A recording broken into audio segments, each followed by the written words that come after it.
They all laughed loudly when I said I was starting my own business. "You're delusional, be realistic!" my sister yelled. 6 months later at the reunion, they froze when They didn't just laugh, they howled. It started with a snicker from my cousin James, followed by my uncle slapping his thigh like I'd just told the best joke of the year. My father chuckled into his glass of wine. But it was my sister, Dana, who delivered the real blow. Her voice cut through the noise like a knife. "You're delusional, be realistic!" she snapped, her words sharp and loud enough to hush the room. "You've never run anything in your life, and now you think you're going to be some big-shot entrepreneur?" Everyone went quiet after that, but not for the right reasons. They weren't reflecting. They were waiting to see how I'd react, maybe get defensive, maybe crumble a little. I didn't give them that satisfaction. I just smiled. Tight-lipped. Steady. Because here's the thing about humiliation, when it hits, it's like stepping outside in the middle of winter without a coat. You feel it in your chest first, then it settles in your spine. Cold. Solid. But it doesn't break you unless you let it. I had told them, during that Thanksgiving dinner, that I was leaving my job to start my own business. Something I'd been planning for years, quietly, piece by piece. A small software solution for property managers. Nothing flashy. Just something that solved the problem I understood. But to them, it was laughable. A pipe dream. And I was the family's biggest joke of the night. I looked around the table, at my mother stirring her wine with her pinky ring, at my father who hadn't asked me a serious question in over a decade, at my sister still basking in the echo of her own insult, and I saw it clearly for the first time. I was completely alone in that room. But the funny thing about hitting a wall like that? Sometimes it's not a wall. Sometimes it's a launch pad. 3 weeks after that Thanksgiving dinner, I got a voicemail that I nearly deleted out of habit. "Hey Josh. It's Melissa from Pratt & Mason. Listen, one of our clients asked if we had a recommendation for a tenant management platform, something flexible, easy to use. I remembered you talking about your side project? Anyway, if it's still a thing, maybe call me back?" That message came in at 10:47 p.m. I was lying on my futon, scrolling job listings, not because I wanted one, but because doubt creeps in when the world turns its back on you. I sat up. I hadn't told a soul at my old company about the software I was building, except Melissa. One lunch break, 6 months before I quit. I'd walked her through some mock-ups on a napkin. She listened. Asked real questions. Then we went back to work and never brought it up again. I called her the next morning. "Yeah," I said, trying to sound calm. "It's still a thing." Truth was, it wasn't. Not really. I had a rough beta, built in long, caffeine-fueled nights. Some features worked. Some didn't. It definitely wasn't client-ready. But I didn't say that. I thanked her. Took down the client's info.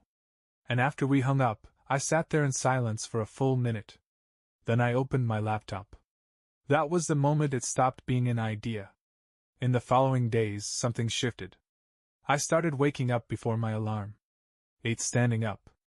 Barely answered texts. It wasn't hustle porn Instagram inspiration, it was necessity. I couldn't fail.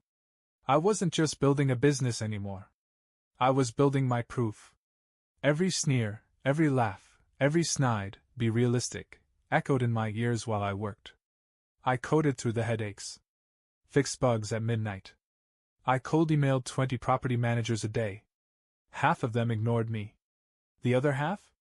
Most said no. But one said maybe. Then another said, "Let's hop on a call."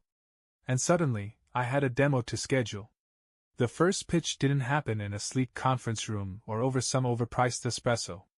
It happened in my apartment, on a Tuesday afternoon, while my neighbor's kid practiced drums through the wall, and my living room still smelled faintly of burned rice.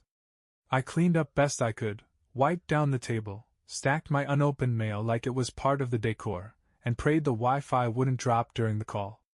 The man on the other end was named Rick Delaney. Mid-50s, ran a chain of residential complexes across the state. No-nonsense voice. Said he didn't care about bells and whistles. Just wanted something that worked. Make my life easier, I'll pay for it, he said, half into his coffee. I showed him the beta, clunky, rough around the edges, but functional. Tenant profiles. Maintenance tracking.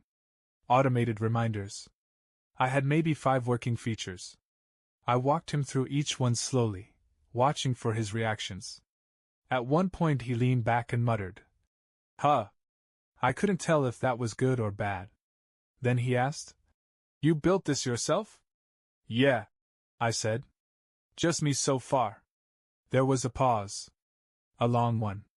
I remember hearing the faint hum of his office AC through the call. Then he said, "It's not pretty. But it's good." I blinked. "Sorry? I've looked at half a dozen platforms," he said. "Yours is the only one that doesn't make me want to throw my laptop. You got a pricing sheet?" I didn't. I made one that night. That call changed something. It wasn't a big deal to the outside world. Just a maybe client, just a trial period. But to me, it was the moment the world cracked open a little. Within 2 weeks, Rick signed on for a 3-month pilot. Paid up front. That was the first time in my life I saw a direct deposit with a comma in it that didn't come from a refund. I didn't celebrate. I didn't go out. I just sat at my desk that night and whispered they were wrong. And deep down, I started to believe it. It wasn't long before the silence from my family turned into curiosity.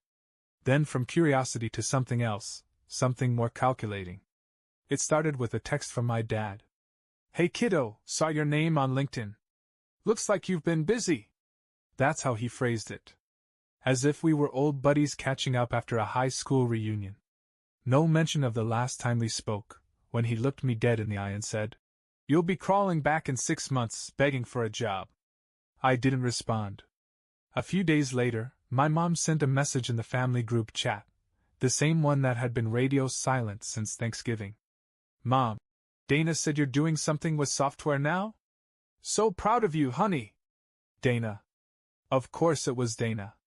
The same sister who'd laughed loudest. "You're delusional," was now suddenly the messenger. I could almost see her, sitting across from my mother, phone in hand, scrolling through the site I had quietly launched just 2 weeks prior. Yeah. I'd gone live.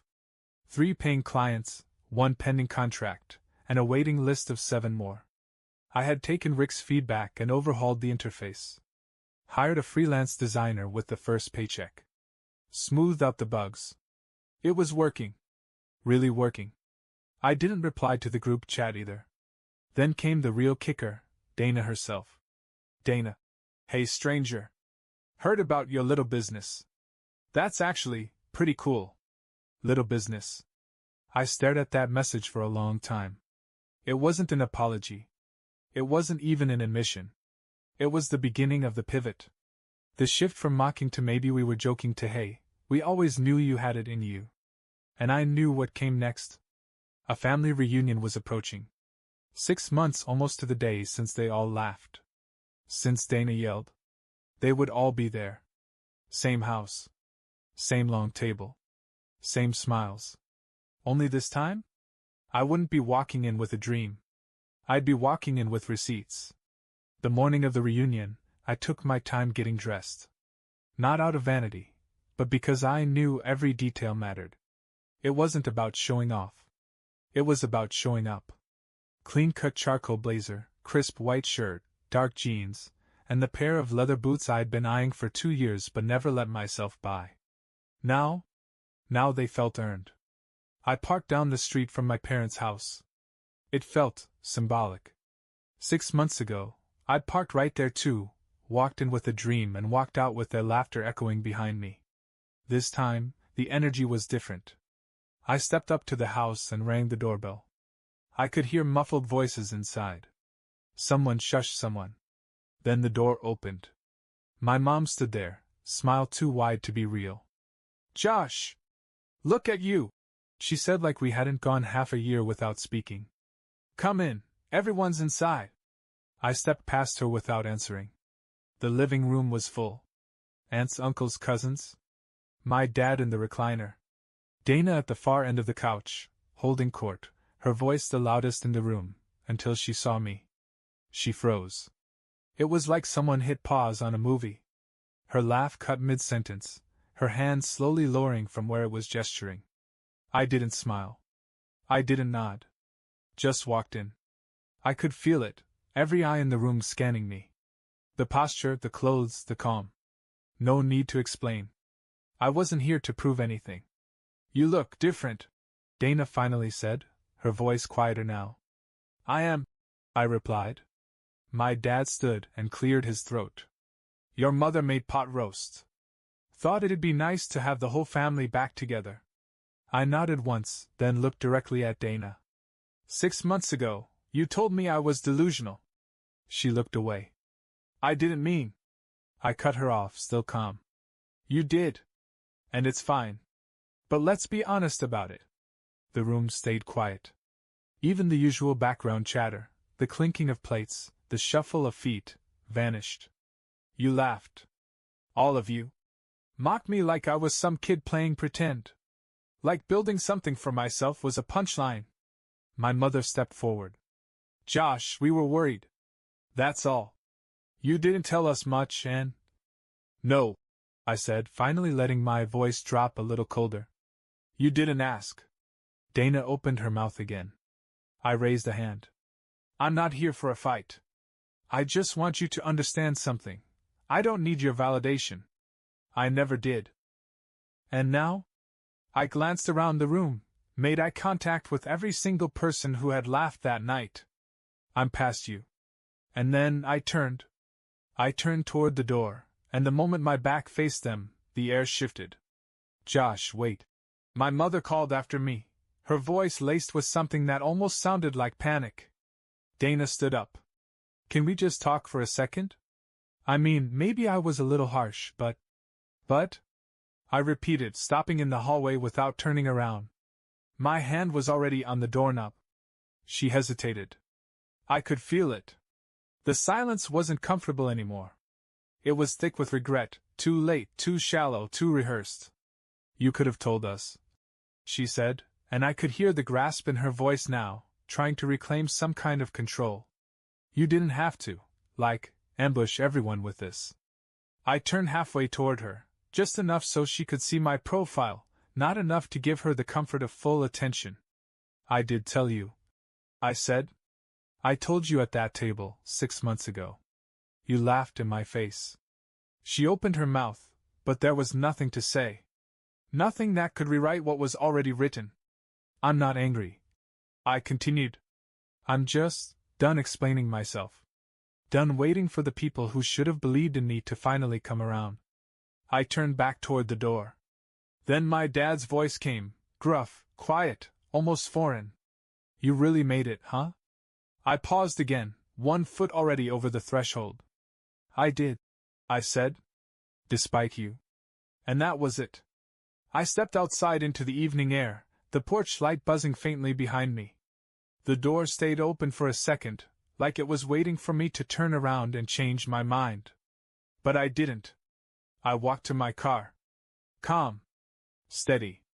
As I pulled away, I could still see them in the doorway. Small silhouettes framed in light. Watching. Still. For once, they didn't have anything clever to say.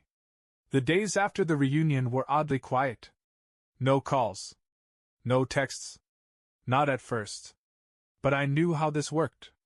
When you're building something from scratch, nobody wants to look at the scaffolding. It's loud, messy, unfinished. But the moment the paint dries and the lights go on, suddenly everyone wants a tour. The first message came from my cousin Eli. Hey man, heard you've got something cool going. Maybe we could catch up. I stared at it for a while. Eli had once led the charge that night, laughing so hard at my announcement he nearly choked on his drink. I hadn't forgotten. Then came the emails.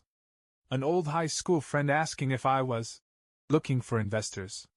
A former coworker who used to ignore my ideas now, curious about collaborating. And then Dana. Her message was short. Timid. I was thinking about what you said. I'm sorry. Genuinely. I didn't get it before. I do now. Would love to talk if you're open to it. I didn't reply. It wasn't out of pettiness. I just didn't have the space for anything that came with strings. Apologies that arrived after the dust settled didn't hold the same weight. You can't unburn the bridge and call it a shortcut. Meanwhile, the business kept growing. Rick introduced me to 3 other property owners. One of them ran a multi-state operation and signed a year-long contract. I hired 2 part-timers to help with client support and back-end tweaks. My app, once a half-broken prototype, was now a polished platform with testimonials and a waitlist. I moved out of my 1-bedroom and into a place with windows big enough to let the light in. Success didn't taste sweet, it tasted clean. Like water after a long thirst. And still, not a single person who laughed that night said I was wrong. Not really. What they did say, in various ways, was, "We always knew you had it in you." Funny how people rewrite history when they're standing in the shade of what you built. It was a rainy Wednesday when the past came knocking again, this time in the form of a voicemail. "Hey Josh, it's Dad. Listen, your sister's going through a rough time. Her job let her go, and things are tight right now. We were wondering if maybe you could talk to her. Maybe help her figure things out." I replayed the message twice. Not because I didn't understand it, but because I couldn't believe he'd actually said we were wondering after everything. "No, we're sorry. No, you were right. Just a favor wrapped in vague concern." As if I was still part of that team. As if the laugh track from 6 months ago had been a bad dream. I didn't answer right away. Instead, I let the rain fall outside while I sat at my desk, reviewing a pitch deck from a potential investor. Across the room, a whiteboard showed our projected growth curve. The numbers were real now. Tangible. My name was finally something other than a punchline in a family dinner conversation. A few hours later, I got a second message. This one from Dana. "Josh. I know I've been a terrible sister. I won't sugarcoat it. I messed up. Bad. I thought I was protecting you from disappointment. I didn't want you to get hurt chasing something I didn't think could happen. But I was wrong. I see that now." She paused. "I'm not asking for a job or money. I'm asking for 5 minutes. Just to talk." That one hit different. Because it wasn't the words, it was the tone. The Dana I knew didn't ask for things. She expected them. But this was different. Still, I waited a day. I wasn't interested in gloating. I wasn't looking for revenge. But I wasn't about to open the door just because someone finally knocked. Especially after they had slammed it in my face before I even got a chance to step inside. When I finally called her, her voice trembled when she picked up. "Hey," she said softly. "Hey," I replied. "You okay?" There was a long pause. "No. But I think I deserve that." "No," I said. "I meant it. You okay?" And that's when she broke. Tears. Full on, no defense sobbing. She told me everything. The job loss. The bills piling up. The fear she never used to admit she had.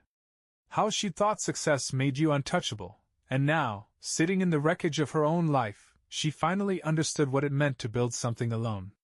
She didn't ask for anything else. She just wanted to say it. To hear it. To own it. And in that moment, I saw her not as the sister who had laughed at me, but as the person I once believed in, buried beneath years of ego and expectation. We talked for 2 hours.